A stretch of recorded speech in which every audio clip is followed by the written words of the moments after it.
Hi, this is Chad. Today I'm at Mount Si High School in Snoqualmie. And as you can see, there's quite a lot of construction going on behind me. Now, I thought I'd take this opportunity to talk a little bit about school funding.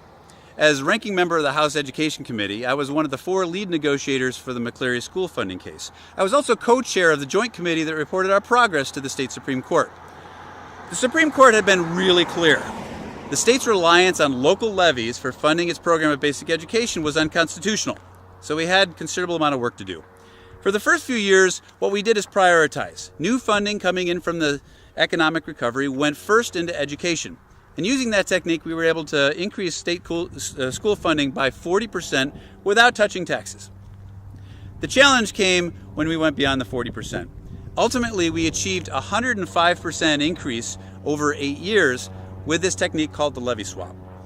Now, the levy swap increased the state's common schools levy while simultaneously decreasing local levies.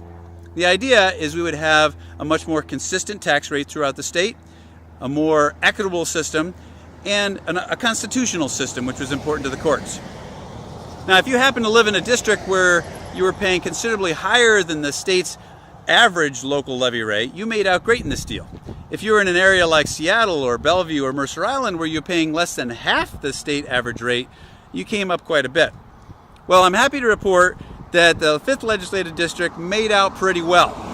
We were paying pretty close to the state's average. There were areas in the southern part of the Legislative District where they saw significant savings. For example, the Tahoma School District saw a 60 cent per $1,000 assessed value decrease in their net levy rates with this new levy swap. Now, Enumclaw actually saw a 70 cent per $1,000 assessed value decrease, and Kent $1.11. Meanwhile, everybody gets more money for their schools, and sometimes amazingly so. The Issaquah School District saw a 106% increase in combined state and local funding for their schools over 8 years. Here in Snoqualmie, they saw a 101% increase. So we made out pretty well. Here's the catch.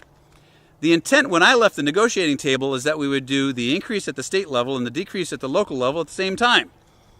When they enacted it, they increased state taxes this year and aren't lowering the local levy rates until next year. So we have this 1-year levy spike, and people are feeling the pinch, especially if you're on a fixed income.